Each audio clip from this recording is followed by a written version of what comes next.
Acoustics is a branch of physics that studies sound, including its production, transmission, and effects in various environments. Hello, this is Armin Ashen. Welcome to this course on acoustic simulation with COMSOL Multiphysics. COMSOL Multiphysics allows us to accurately examine engineering and academic problems using the finite elements method.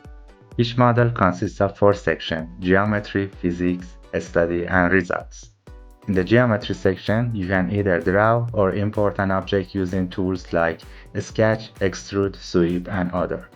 In the physics interface, you can define mathematical models such as acoustics, heat transfer, and solid mechanics. In the study section, you can select stationary, frequency domain, or time domain solvers.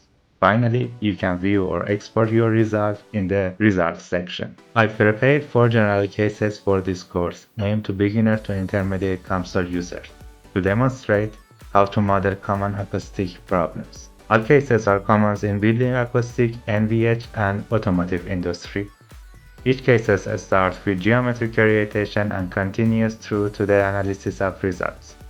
First, you will learn how to model a quarter wavelength resonator and calculate its sound transmission loss. These resonators are commonly used in duct systems.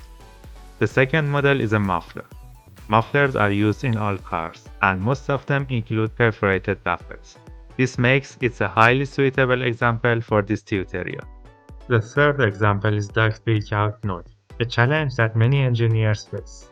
This type of noise occurs when the sound radiates out due to the vibration of the duct shell.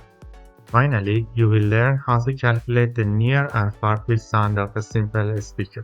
The chosen geometry is basic, but you can achieve reasonably accurate results by modeling the actual geometry of a speaker.